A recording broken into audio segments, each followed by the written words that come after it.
Your Excellency, with your permission, may I respectfully invite for the presentation of bills for His Excellency's absence the Majority Leader of the River State House of Assembly, Honorable Amengu Martin Chike.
Your Excellency, the Deputy Governor, the Honorable Speaker of the State House of Assembly, the Deputy Speaker, the leader and principal officers of the State House of Assembly, members of the State House of Assembly, Chairman of our great party, members of the State Executive Council, gentlemen of the press, ladies and gentlemen.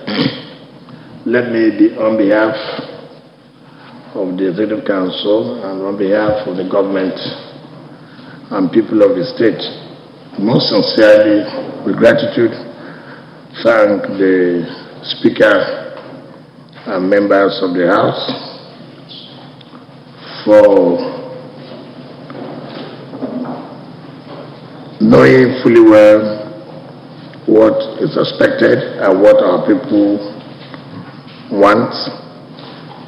They have expeditiously passed these 5 bills into law, which I have just assented to, particularly the value-added tax law, number 4 of 2021, the open rearing and grazing prohibition law, number 5 of 2021, and of course the child rights amendment law, number 2 of 2021. I said particularly because of the importance of these laws. That does not mean that the other laws are not important. That is of particular.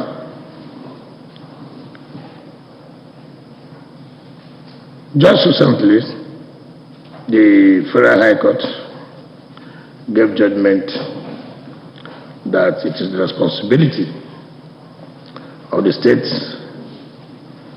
to collect VAT, what people may refer to the value-added tax. It has been an issue of controversy in this country, but we are standing on the path of history that we, as representatives of the state, have to take the bull by the horn to challenge the illegality of the federal government through the Federal Inland Revenue Services. Of course, we're all aware that the states have already been strangulated. Most states depend on allocation from federation accounts. States have been turned to beggars. Hardly will any day pass that you won't see one state or the other going to Abuja to beg for one fund or the other. Recently, the 36 states has to challenge federal government on the monies that were recovered to the tune of $700 million, because according to the states, those monies are supposed to go into the federation account to be shared by the 3 tiers of government. That is the federal government, the state government, and the local government. But what else is that the states are already frustrated. Except for the federation account, nothing less, nothing more happens or that gets to the states. And I want to commend you for standing on the side of history by rising up to the occasion in obeying the judgment of the Federal High Court to see that Rivers State government collects taxes in the state in order to enhance the development of the state.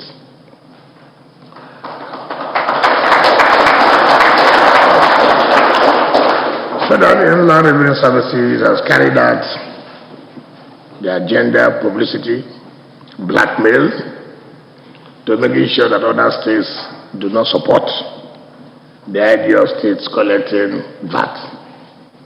They've gone as far as hiring consultants from the Price Waterhouse to say that that states will suffer if states are allowed to collect VAT. But that's not the issue. First of all, the issue is who is responsible or whose duty it is to collect VAT.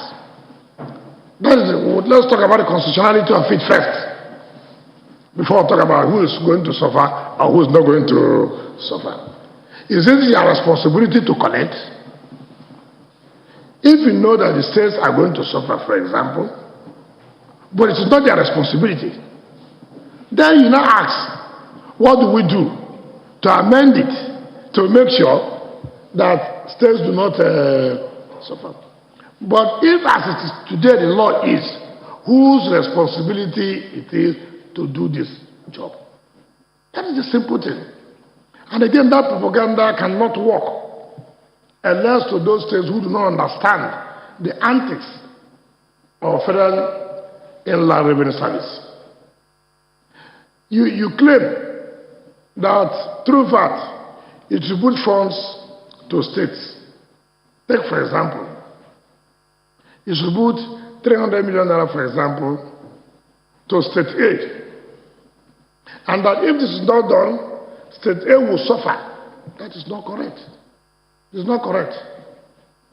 Now, if you allow state A to collect the funds, state A will make more than 300 million naira that you are giving to them every month.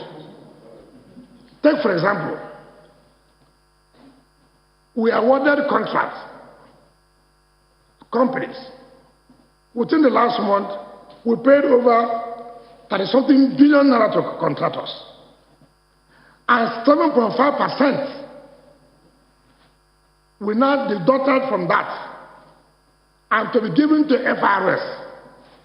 Now look at 7.5% of our 35 billion naira. Contract we awarded to companies in River State. Right?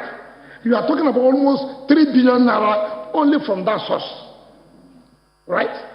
Now, at the end of the month, River State government has never received up to 2 billion naira from VAT. So you are taking, I have contributed more through the award of contracts, and you are giving me less. What is the justification for it? And you are selling dummy to people. Who is going to buy that? Yesterday, I overheard a chairman of Federal Inland Revenue Service saying that they are going to introduce road tax. Then the issue is this road tax, which of the roads? Is it the roads that the state government is paying for, or the road that federal government has constructed? So at the end of the day, they have taken over the whole functions of the state government, and the state is left with nothing but to just every month to ask the Commissioner of Finance and Accountant General, when are you going to FAC? No state can function without FAC. As I speak to you, they are supposed to hold FAC yesterday. They couldn't hold. Why? They are cooking up their documents. We wanted to remit to FAC for us to share. So if we don't go to FAC, no state will survive. Is that the way it's supposed to be? Certainly not. So we are taking the bull by the horn to say, no, enough is enough. If we are operating a federal system, let us operate a federal system. If we are not operating a federal system, let us say we are not operating a federal system. What you are doing has nothing to do with party. It does not matter whether you are APC or you are in PDP. By the grace of God, the greatest beneficiary of this will be APC states, like Lagos, like Ogun State. But, of course, we shouldn't say because they are going to benefit more. But what is the law? We must obey what the law says. If the law says, do this, this is the person that has to do this, let them allow the person to do it. So there's no blackmail that can change us. There's no intimidation. I hear, oh, they're going to make sure they reverse it.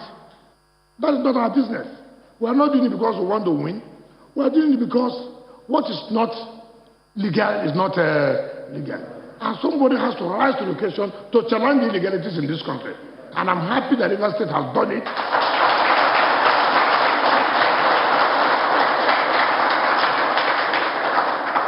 And if they continue in another form, we will challenge it. But history will be on our side that when things were going on wrong, we stood up to say, no, these are not the things that are supposed to be done. And that's why I want to commend you seriously for rising up to the occasion. To say, look, we agree, and we must have to obey the courts, the court judgment. So I want to thank you sincerely. And when people talk about autonomy, financial autonomy of the legislature, financial autonomy of the judiciary, how will we get it? Merely depending on the allocation, waiting for them to tell us this month you are going to get 10 billion naira. So if you say so, you are talking about judicial autonomy, you are talking about legislative autonomy. How does it come? How will the financial autonomy come?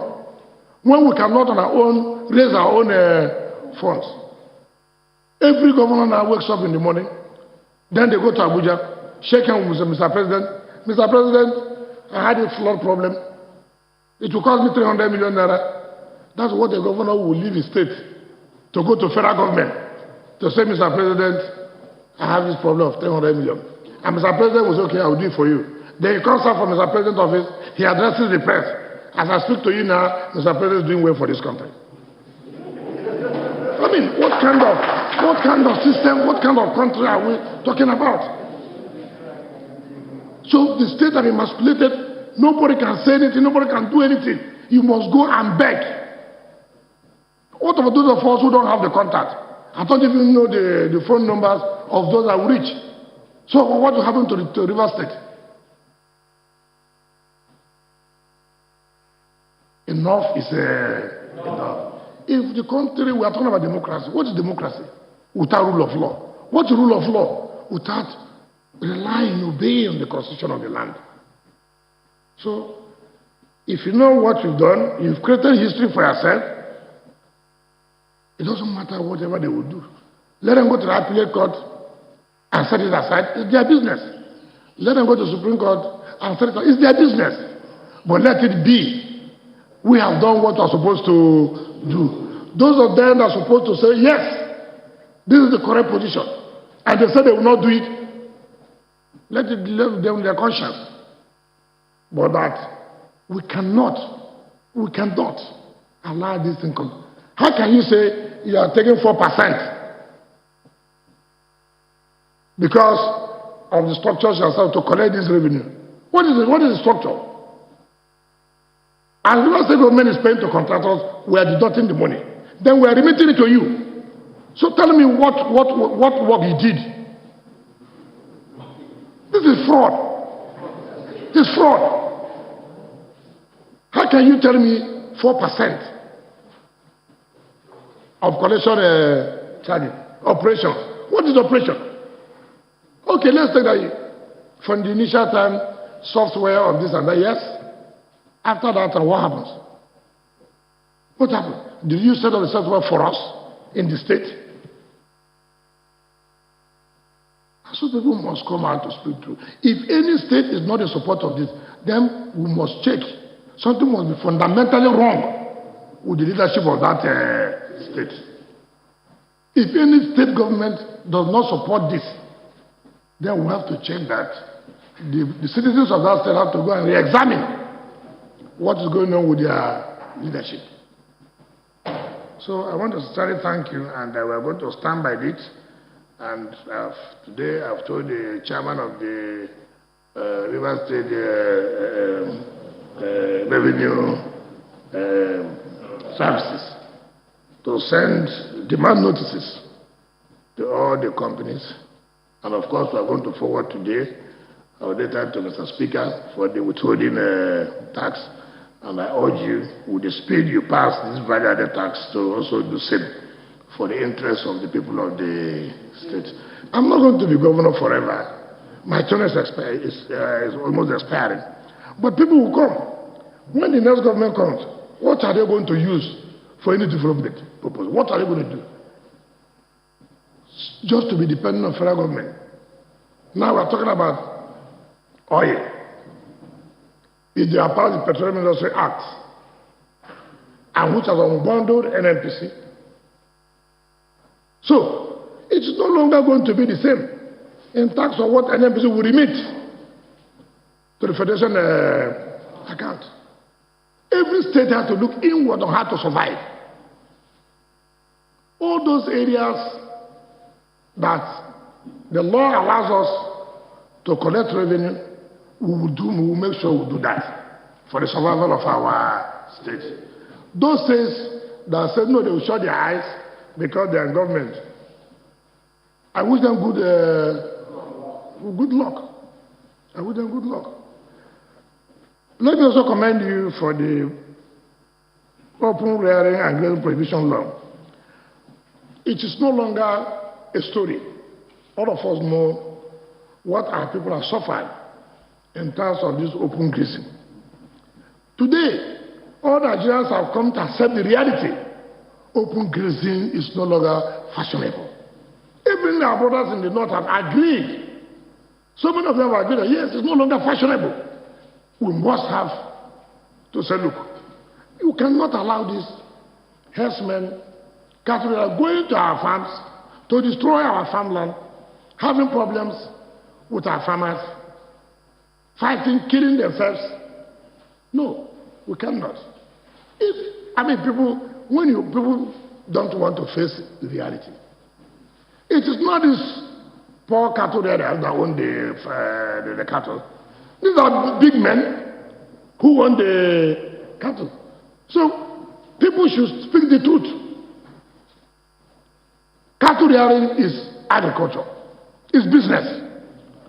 If you want to do business, you must fashion a way how to carry out your business. You cannot do your own business for another person to suffer. Nobody says that you don't need cattle or cow. No, it's not correct. You cannot. You need it. You need them. But in doing that too, we cannot allow people to be killed. We cannot allow crops to be destroyed. The farmer is dependent on his own crops for survival. So we must find a way. And that means that if you want to, there's nothing wrong in you having ranching. There's nothing wrong. Federal government, if they want to settle this problem, they know they can settle the problem. They know. So I commend you for this. And I thank God and all those cattle rearers who are here understand the fact that we are trying to mitigate to see we don't have conflict between them and the farmers. So I will commend you. And this is in line with the resolution of the governor from the southern Nigeria. The Child Rights Amendment Law, my wife has said I should thank you for the speedy passage of this amendment. With this, the family law will have to commence immediately. I know that this amendment has delayed the commencement of the family court. So she has told me to extend her appreciation to you for this speedy passage of the Child Rights Amendment Law. And then also the naming and renaming of infrastructure law. Of course, if we have identified prominent sons and daughters of River State who in their own time had made contribution to the development of the state, and we thought it fit or deemed it necessary that we must have to honor them by naming certain infrastructure against their name, then it is proper that it must be put in the law. Not a situation where somebody comes tomorrow, so I change this name. No. Before you do that, you need to amend that law. And people will ask a question, why are you changing this name? So we felt that it is important for whatever infrastructure we have named in favor of our prominent sons and daughters, it is necessary that it is backed up by law. And from time to time, we'll seek for the amendment of this because of naming of infrastructures in favor of our prominent sons and daughters who in their own way have contributed to the development of our state. And of course, the Residence Restoration Agency law. This was because of the insecurity ravaging this country. Of course, you know, people wake up in the morning, live wherever they are, and come into the state. Somebody comes into this house, you don't even know who is there. So it is important that when you come into the state, in the 2 weeks or 3 weeks, for 1 month, you must register, let people know that social person has come into the state. So we'll set up an agency and provide the necessary logistics for them, for people to register. Of course, if you don't register, the law has spelled out the penalties against you. This has nothing to do with population. No. But this has to do with, because of the issue of insecurity that's ravaging the entire country. So we must also be up and doing to see that we provide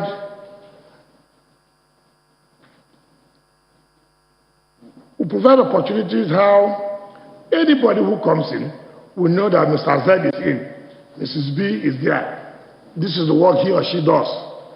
This person will stay for 1 month or 2 months, as the case may be.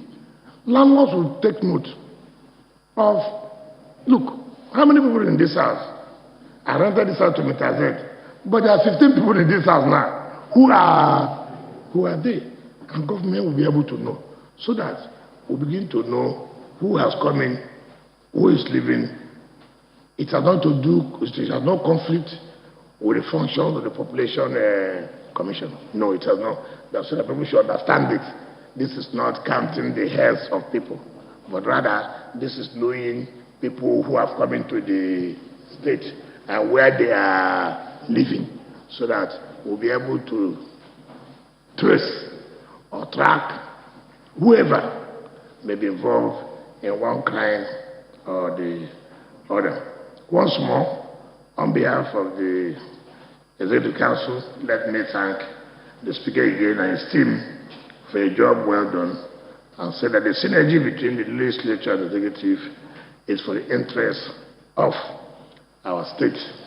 It is not for anybody's particular interest. It is for the general interest of the people of the state. We took this step today to sign these various laws. Let people know we are not doing it in secret. We are doing it openly. Let Nigerians know that this is our position and this is where we stand.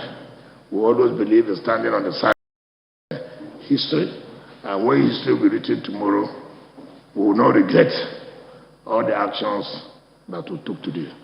Thank you, and God bless you.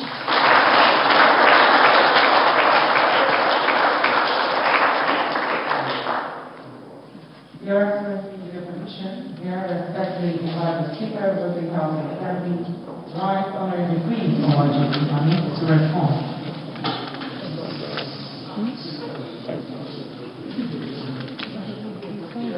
Your Excellency, the Executive Governor of the President, yes, GSS service, Power Force Africa. Your Excellency, the Deputy Governor of the President, Excellency, then, Principal Officers and members of the President's Assembly, State Chairman of the greatest political party in Secretary of State Government, Head of Service, Attorney General, other cabinet commissioners, dear distinguished ladies and gentlemen. Your Excellency, I listened to you with rapt attention, and I'm tempted to believe that Nigeria, the world over, is the only country professing federalism of the unitary constitution, which is the very opposite of what federalism stands for. But I believe with what you are doing and what the state is doing, laws over them, after 20 years of uninterrupted democratic rules, such laws will be tested in the court of law. And that is what will give teeth and meaning to future generations Nigeria in comparative perspective when we talk of liberalism and democracy. Having said that, Your Excellency, let me say that experts are also arguing that extreme poverty brings about destitution, and when you are extremely poor, that is a trap, and in that trap it is difficult for the poor to come out of it. That can be seen in one of the books by Richard Research, The End of Poverty. The same thing applicable for institutions like the state. When the state does not have money to take care of the needs, the well-being of the people, the state will fall and will go into destitution. But all that you are trying to lead us, for us to have a change, so that our people, our state, cannot go into extreme poverty. On behalf of River State Assembly, let me commend you the type of leadership you are giving to River State. The bills that we passed, now laws of the state that you have assembled, if you look at them, even anyone who is not here, listening and watching what you are doing here, even your enemies will like you. You are not doing it because it is something that is selfish. You are doing it because you want the right thing to be done. As an assembly, we will not hesitate at any point in time to do what is right. At every point, we look at any bill, be it a private member bill or an legislative bill. We look at the content. We place it vis-a-vis the current reality on ground. What is the current reality on ground today in Nigeria? Because of insecurity, because of the conflict between herders, farmers, and indigenous people, which the open rearing and grazing prohibition law seeks to cure. This law that you have just assented to is going to cure the symptom and the disease. So I think that for those who are yet to key in, they should know that what we are doing in the state under your leadership is something that transcends time and space. And I want to also say this. The value-added tax law, what is implication? You have said everything here. How can you make it difficult for a state to collect value-added tax when the state is even the one paying? Like you are running contract for contractors, you are spending money of the state, but the money, the value-added tax, the value added to that contract, the money is not taken away from the state. I think it is the worst form of the progressive tax in any tax regime. So I want to commend you for what you are doing. You are doing it in the interest of the state. As members of the National Assembly, we are liberals in the same barrier. And the liberal is worthy of his wages. The state is worthy of his wages. Including you as the governor of River State and deputy governor of River State, other cabinet commissioners and members of River State Assembly, all of us were worthy of our wages because we are liberals in the barrier of the law. So I thank you for what you are doing, and I know that what you are doing today, history, will be very kind and charitable to you. Today you are making history. Historians are writing. When you leave, you know you are in a position now. People might not want to come and eulogize you. So when you leave, you say you love and I believe that is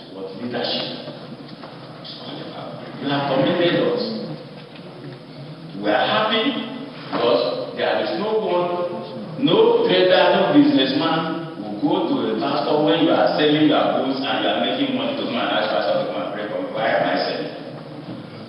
You are commending us because as an assembly, we are doing what we are supposed to do.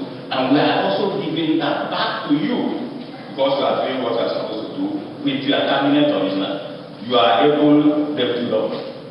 I thank you on behalf of members of the Wike Assembly and will continue to partner in the interest of the state.